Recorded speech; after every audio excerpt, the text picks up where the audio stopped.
Hey there, Tom here from the Run Testers. In this video, all 4 of the Run Testers are going to be reviewing the Saucony Endorphin Speed 2. Let's see what we thought of it.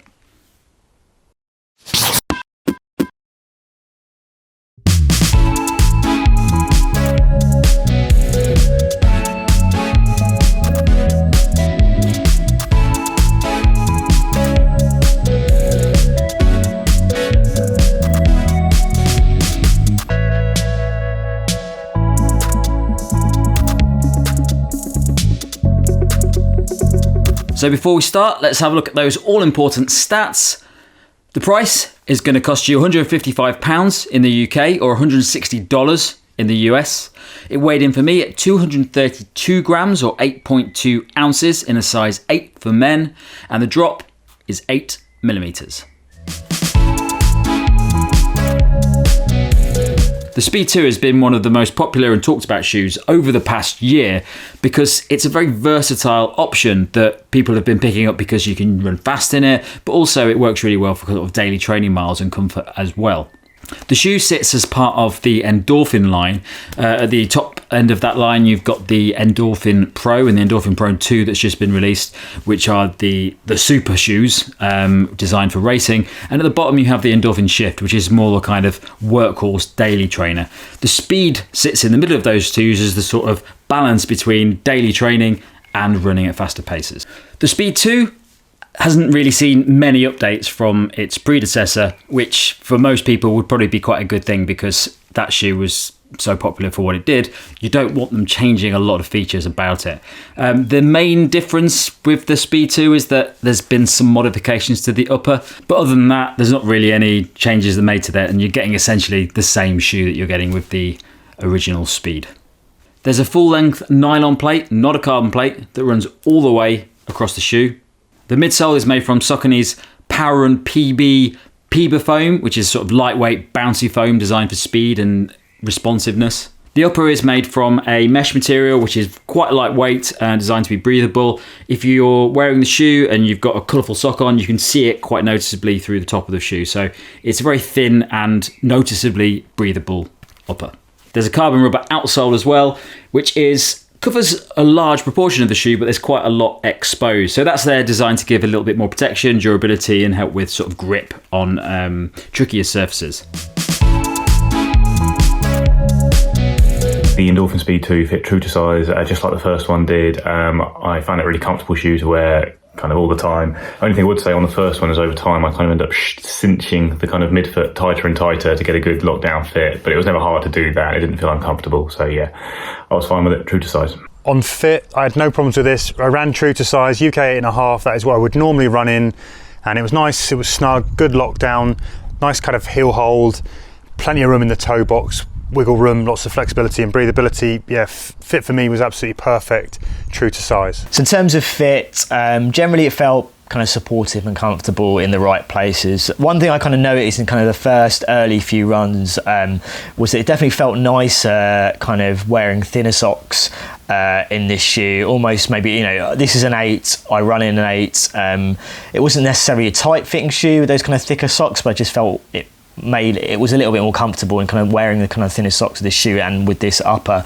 In terms of being a spacious upper, generally it's fine. I do think it is quite a narrow shoe. I have quite a narrow foot anyway, but generally the toe box was fine. I think there was one run that I did where I had a little bit of tightness on the kind of left side of my foot, on my toes, where maybe there was a little bit of pressing. But generally that wasn't an issue, but that's something I think, you know, worth highlighting. But in general, it was fine for me. These kind of anti-slip laces, it's not something that I really, you know, saw a massive benefit of in my running, to be honest. So, yeah, fit-wise, fine. As I said, you know, for me personally, I had to go with thinner socks, I think, to get a nicer fit in this upper. But yeah, comfortable, breathable, supportive in the right places. So yeah, generally all good on the fit. The fit for me has been largely fine. I'm a size 8. This is a size 8. Fits me perfectly. But I did have one issue when I started wearing it where I found it was pushing on the left-hand side of my foot a little bit. And what that meant was that when I got to about 5k on the first 2 runs, it just felt very uncomfortable on that left-hand side of the foot. I kind of rearranged it a bit, loosened the laces a bit. It's completely fine now. I've not had any issues with it since then, but I do think it's a little bit of a narrow shoe, and I don't have particularly wide feet, and so I very rarely find an issue with narrow shoes, but I do think that's something to be wary of with these. In terms of running performance, so I've done over 50k in these now, and that's kind of been a mix of kind of 5k, 10k runs, kind of tempo stuff. I've done track sessions in these. I've done a couple of longer kind of steadier runs in them as well. No races this time, and generally I think even that first time I laced them up, now obviously I haven't run in the or had experience running in the first speed, so I didn't really know what to expect. When I laced them up for the first time, me personally, I was worried that maybe it might be a bit of a chunky shoe for me, just in terms of what I'm used to. But once I got going, I kind of hit my rhythm. They felt great to run in. I think the kind of midsole cushioning, I think, is soft. I think it's, you know, you've got a little bit of bounce there, but it's not too aggressive. That whole kind of the speed roll kind of profile and kind of concept in this shoe is something I really notice. It's, you know, quite aggressive, you know, really kind of pushing you up on your toes. I think even when I was kind of out and not running in these shoes and just kind of walking around them, you always feel that sensation there as well. So definitely kind of in those faster runs that I did, it felt like a really nice shoe to run in. I wouldn't say the same about when I kind of had to, you know, when I slowed things down. It just didn't work from that perspective. I just think this shoe is about keeping you quite consistent with your pace, but at a kind of quicker pace as well. And that's why I think it is definitely a nice fit for kind of tempo runs from that perspective.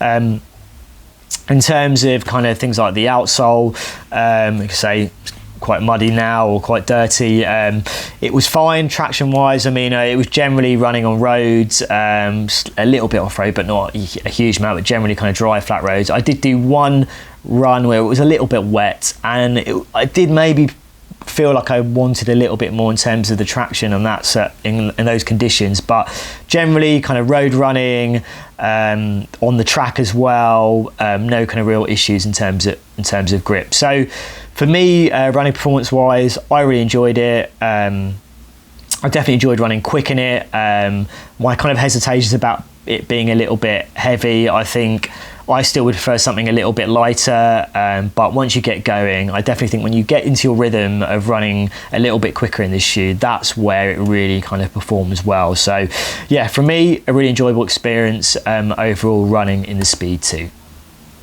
On the run, really impressed with the Speed 2. I think this is an absolutely fantastic shoe. I put them through a range of different kind of paces and different distances. Everything's sort of from fast kind of 5Ks right up through intervals, right up through to a half marathon and beyond.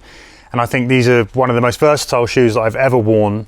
Brilliant at that kind of range of speeds, range of paces, and also range of distances too. Put them up against the Pro 2, and I think they run a little bit softer, a little bit more cushioned, and a little bit less kind of firm in that kind of carbon plate, because the nylon plate sort of runs a little bit softer and a little bit more flexible. But yeah, overall, I mean, I really like there's a balance to these shoes. They are sort of agile and nimble and light on the feet, but one thing that I really like that they've done here is that you've got just the right balance, kind of cushioning and, you know, softness around the tongues and the heel collars and internal padding. The mesh is kind of lightweight without feeling like it's too flimsy.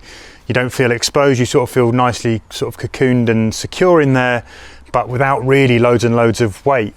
Underfoot, I really enjoy the fact that I can land midfoot or forefoot on these. I get a little bit more from the kind of propulsion if I land a little bit further back in the shoe. I did sort of test it out. I tend to sort of be a little bit more up on my toes when I'm running. Normally when I get a little bit tired and sloppy, I drift a little bit back, and it sort of copes with those both equally well, but I think you get a little bit more sort of the further back in the shoe you are from that kind of, that speed roll technology sort of kicks in when I've landed a little bit further back. But overall, I think this is a great training shoe. It's a shoe that I would also potentially be sort of happy to race in. I think if you really want to fine tune when you come to race day, you'd probably want to go up to the Pro Tour, look for something different, but this shoe could do that, absolutely. If you're only ever going to buy one shoe and you want to invest in one shoe that's got versatility, for me, this is it. And while I think this is actually a little bit more stable than some plated shoes that you might have. I don't want to say carbon plated shoes, but plated shoes that you might have. I tend to run a little bit between tarmac and kind of river paths or stony compacted gravel paths that you might get in a forest, light trails really for my training. And I think that when you hit sort of small pebbly areas, the stability of these sort of goes a little bit. There's a little bit too much wobble for my liking, and they didn't quite cope so well with that. I also do worry a little bit about the durability of this exposed foam when you're onto those kind of slightly cutting surfaces. So from my training perspective, that's a little bit problematic for me. So if you do tend to move off-road a little bit more, where it's a little bit less sort of flat and good surface, then you might want to consider that. Even when I hit sort of bumpy pavements in and around London, I felt like the stability of these wasn't great, better than other plated shoes. So as I've said, the only other thing that I really moan about, and this is the colourway. I mean, thankfully there are more colours than this one, but Saucony does seem to sort of go a bit off-piste when it comes to the design department. Make us a crazy looking shoe, guys. Here, have this one. So the Endorphin Speed 1 was my favourite shoe of 2020. I used it for kind of 550k. I've got a long-term review on the channel. Absolutely loved it. I think it was the most versatile shoe of the year. I used it for everything from kind of short track sessions, a 5k race, and then long, easy plods.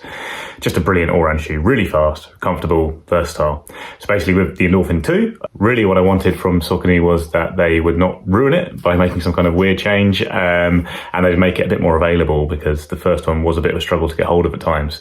So you can't tell on availability, but I can confirm that the shoe is just as good as the Endorphin Speed 1, because it basically is the Endorphin Speed 1. I know there has been some kind of small changes around the fit of the heel and some parts of the upper, but yeah, the only real change here is that it comes now in this mad checkered flag cutaway, and that's really reflective.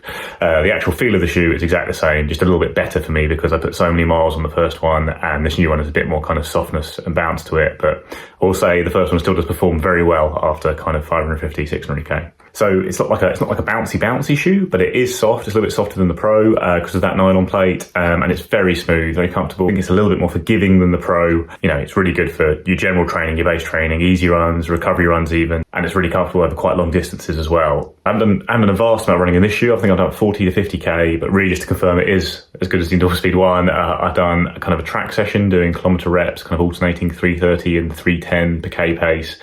Some tempo runs, I've done an easy to steady run and just a pure recovery run. And yeah, it's felt just as good across that range of paces and range of distances as the first version did. Like I say, I think when it comes to that kind of stuff like that track session or tempo runs, the level of performance here is very close to that of a kind of top carbon racer. It's a really, really quality shoe, for obviously a lot less, with a slightly more forgiving ride that you can use for lots of different types of training. I certainly think it's got that main benefit I always find with those kind of carbon shoes is that you can get your legs are protected and you kind of can finish strong in hard runs and sessions. And there's definitely that going on here. You do always, like at the end of that track session, kind of the last rep, we flew around, did like kind of a 3-minute K for the last one just because we were feeling really good, just kicked in that last 400. And that's kind of what I always get with this shoe. It also grips really well. There's not a lot on the outsole here, but actually I found the first one and this one grips really well in wet conditions. This outsole doesn't get too chewed up. I've done kind of few bits on canal toe pass for the first one, and it didn't really, even though it is exposed foam, I was worried about it. It didn't actually get too badly affected by that, and it has held up pretty well. That's after, like I say, 550, 600k, and it's looking pretty much the same as on the new one, except different colours. I didn't actually get a chance to try the original Endorphin Speed, and Nick talked about the Endorphin Speed every time we ever had a conversation about running shoes. So I was desperate to actually give these shoes a go. And to be honest, it's as good as I expected. I'm a very big fan of this shoe, and I think from everything I've read about it, all the times Nick has spoken about it to us, that it's kind of been positioned as this sort of perfect all-rounder shoe that's just perfectly designed for anything you could kind of want, really. And after wearing it for about 60k of running, I can see where people are coming from with that. It's just got this wonderful balance, and it ticks a lot of boxes in areas that you wouldn't expect from a kind of all-round versatile shoe. It's just very good at a lot of different things. The main thing which you're probably going to get from this is that it is a very fast shoe. It's probably not up as bouncy or as noticeably fast as something like a Vaporfly or an A6 Metaspeed Sky shoe, but it does feel fast. And for something at this price, you are getting a lot of that kind of feel that you get from some of the more expensive super shoes. I've used this shoe from anything from like a 5k faster run, track training I've used it for quite a bit, and I also did a half marathon at race pace basically yesterday. And for each of those runs, it just works really well. It's light, it's fast, it's responsive, it's comfortable, and it just feels like it's perfect for any sort of running when it comes to running at pace. I would say at slower speeds, if I'm going out for a recovery run or if I'm just going for a long run and I'm not really trying to go fast, I don't feel there's any benefit to this. It's fine. It's squishy enough to be comfortable, and it does the job, but I don't think it excels in that area. Where I think it excels is that sort of affordable top level speed running, and I think that's why it does so well, because people can pick up this shoe and have it as their one shoe, and it means that they can race in it. It means that they can do training runs in it, and it's a really good value option for that. If you've ever tried a Vaporfly shoe or a Asics Metaspeed Sky or something along those lines, it doesn't feel like those shoes feel. There's a bit of that to it. The midsole does feel bouncy, it feels light, it feels like you can really pick up the pace nicely, but it doesn't feel for me like it's pushing you forward. It just feels like a shoe conducive to running fast, but it's not making you run fast, which is probably what you want from a daily shoe, because if you're going out to do daily training miles in it or slow miles in it, you don't really want a shoe that's trying to push you to go harder. You want to be able to stay comfortable in that, in what you're doing. But if you want to speed up, it can do, and it is fantastic at running fast in. It's a really brilliant shoe, and if I was looking for a all-round trainer, and I wanted sort of race shoe that gave the ability to really hit PBs and stuff, I think it's a brilliant shout. And definitely, if you don't want to spend over £200 or around that amount for a race shoe, £155 for a pair of these, you're not going to be far off, and it's just it's probably going to be a bit more durable as well. So I just think it's great value for all of those options.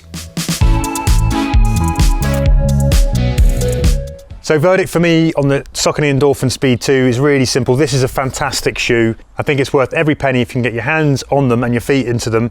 They are really, really versatile, lots of kind of paces, lots of distances, which is a really big selling point. They're so comfortable to run in, brilliant step-in comfort, lightweight, agile, nimble, enough pop for picking up the pace, enough kind of comfort and protection for if you're feeling a bit sloppy and a bit slower. Yeah, I just think actually an excellent shoe that is really, really well balanced, and like the Speed 1, I think this is going to be a very, very popular choice. Anyone who's familiar with the channel will know that I've banged on about the Endorphin Speed a lot in other shoe reviews with the first version, and I'm afraid to say I'm probably going to be doing it for all of this year as well, because the Endorphin Speed 2 is kind of the same shoe and just as brilliant all round.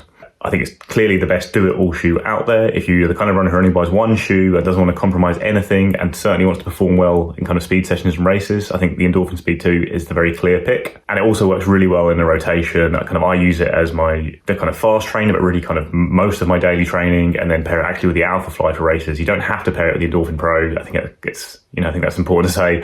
Those two shoes do feel quite similar, but it's nice I love having the Endorphin Speed as my trainer paired with the Alpha Fly, which is my preferred racing shoe. In terms of performance versus the Pro is very slightly faster. It is stiffer, firmer. It's a bit harsher as a result, but it is a little bit quicker. I think you've got to be in really well conditioned to take the Pro kind of to long distance races. I found out kind of this week racing in it over a half marathon when I wasn't in top condition. But yeah, the Speed is very close to that level. I think if you're only buying one of those shoes, I would buy the Speed, as it is almost as good a racer and it is more versatile and comfortable in training. You could also use this as your kind of main racing shoe and fast trainer, and pair it with a more comfortable shoe, a nice easy shoe. If you want to do that, again, you have quite a nice durable, well-rounded lineup as well. It is quite expensive, £155, but I think durability is shown to be pretty good for me on the first shoe, and the quality of the performance is certainly there, so I think it's worth it. I think the only kind of two daily trainers that kind of could be called do-it-all shoes that come close to this, I really like the Hoka On a Mach 4. It's not as fast as the Endorphin Speed, but it really eats up kind of steady, fast runs and long runs really well. It's very comfortable. It's actually a shoe that works quite well in partnership with the Speed, actually in a little two-shoe rotation. You've got two shoes that can kind of handle anything, but the Speed's a little bit quicker. Hoka's maybe a little bit more comfy. And then the New Balance Rebel V2 is another really good shoe, around the £120 mark, like the Hoka. And that's a bit more high stack, a bit more soft and squish than the kind of Endorphin Speed. I don't love the ride myself, but it's performed really well for me across really slow recovery runs right up to kind of fast 10Ks and track sessions. So again, a very versatile shoe. The Speed has the edge on pace for me, and it's a little bit more stable, I think. But I don't think the Rebel 2 is that unstable. And again, you could actually use it as a pairing with the Endorphin Speed 2 as kind of your two main shoes. Really, they can both do everything. The Speed's a bit quicker, and I think a bit more suited to long races in particular. So yeah, absolutely brilliant shoe. I know lots of people watching this are like me. I'm eating up every bit of shoe news out there. They love running shoes. They want to know about everything that's going on with all the new releases. But if you're not like that and actually want to relax, I would just buy the Endorphin Speed 2 and don't watch any more shoe reviews for the year. You've almost certainly got the best kind of do-it-all trainer of the year sorted, which would be a nice feeling to have. But do keep watching shoe reviews, and especially watch the ones on the run testers. That's actually quite important. Ignore what I just said. So my verdict for the Saucony Endorphin Speed 2 is that everything Nick has said about the Endorphin Speed 1 in the past is true. It is a fantastic shoe. It's a brilliant all-rounder, and it just ticks a lot of those boxes that everybody wants these days. Not very few people are looking for a quiver of loads of different shoes that they can use for different uses. Most people want just a great all-round shoe. And even I've got a lot of pairs of shoes, but I still want a shoe that I can do everything with. Say I go home, I'm staying with my parents at the moment, and I didn't have room for loads of pairs of shoes in my bag to go running with. I've got these, and that's all I need. I can go for a speed run tomorrow, I can go for a slow run the next day, I can go for a recovery run, I can go to the track if I want, and that ticks all of those boxes. Whereas if I was bringing some of my other shoes with me, I wouldn't be comfortable using those for all those different things. So I think this the Speed 2 is just a fantastic, great value option. £155, that's really good value for this shoe if you can get hold of it. Hopefully Saucony are going to be releasing a lot more of these this time around, because the Speed original was quite hard to get hold of, and I know I tried to get hold of one for quite a while, so that's why I was quite pleased they released the Speed 2. So yeah, I think it's a brilliant all-rounder shoe. I think it ticks a lot of boxes, especially when it comes for like tempo training. If you want to do tempo training, it's a brilliant shoe for that. I'd say comparable shoes for what you're getting from this would be something like the Hoka Oni Rocket X, which is very good for running faster, but also I find it quite comfortable for running at a sort of more daily trainer pace. I'd probably also say the Hoka Carbon X and X2. All of those Hoka shoes have got carbon plates in them, but they do feel different than what you'd expect from a carbon plate super shoe. They actually feel more like this. I think it's a very similar feel to the original Carbon X. The X2 I'm not a big fan of in comparison, but I think if you can get hold of the Carbon X, it's a good alternative for this shoe as well. And then maybe one of the most obvious shoes like this would be the Nike Zoomfly range, or I think the last one's the Zoomfly 3 if you can get hold of it, which does feel quite similar to these, but I think this is more versatile. I think the Zoomfly 3 is a very nice shoe, but not great for slower pace runs and sort of longer, more recovery efforts, whereas this will do pretty much everything. It's really I can't really flaw this shoe in any way. The only issue I have with it, or the only thing that I think might be an issue, might be this foam durability, but Nick apparently has been using the Speed original a lot, and that's not an issue for him. So yeah, I think overall this is just a great all-rounder option that really justifies the sort of attention it's got from people around the world over the past year from the original Speed, just because it just does a bit of everything, and everyone's really happy with the things that it ticks off, whether that's running comfortable daily training miles or running at speed. So my verdict on the Endorphin Speed 2 is that overall it was a really enjoyable shoe to run in. I could kind of get a sense of why the first Speed was loved so much. Obviously not a lot has kind of changed on the Speed 2. It's really kind of around the upper, but essentially what the sensation you're getting running this shoe is very similar to that. And overall, I think things, when you're doing tempo runs, wanting to go a little bit quicker in those training runs, this is where this shoe really fits. For me, it's not a do-it-all daily trainer. I don't think, it doesn't work at kind of those slower paces, doesn't feel as nice. I just feel the way the shoe is designed, it really is kind of pushing you to kind of go a little bit quicker. So from that perspective, yeah, I think definitely faster training sessions, that's where this shoe kind of really excels. Is it the best daily trainer that I've used? Maybe not. I mean, I don't think it's going to get into my rotation. I think, you know, things like the Hoka Only Rocket X, which I know is kind of built for kind of race day, kind of the quicker stuff, but I have found it kind of works quite well as a daily trainer. For me, I think I prefer the upper on that, I think, as well. I think things like the Puma Velocity Nitro, I think that what's going on with the midsole there feels a little bit kind of nicer as well. And again, there's a really nice upper on that, and it's a really good price as well. I've been doing a lot of miles in the Under Armour Velocity Flow Wind, and I also, you know, from a kind of minimalist kind of shoe kind of preference, that kind of works really nice for me in terms of that feel as well. So that's not really knocking this Speed 2. As I said, I've really enjoyed running in this shoe, and I think people will, when if they're looking for a daily trainer for faster sessions, something that you can use for kind of longer runs and kind of maintain that kind of nice quicker pace over a longer distance, you've got a nice comfortable shoe to run in. Strong daily trainer, probably not my favourite, but definitely up there with one of the most enjoyable kind of shoes I've run in a while. So yeah, all good for me on the Speed 2. So that's it from us on the Endorphin Speed 2. Thanks a lot for watching, and don't forget to like and subscribe and click that little bell icon. It really does make a difference. And don't forget to check out the channel for all the other videos that we've got, from the latest road shoes and trail shoes to all the latest watches and headphones that you can wear to make your running a little bit more enjoyable. Thanks a lot for watching again, and we'll see you soon. Bye.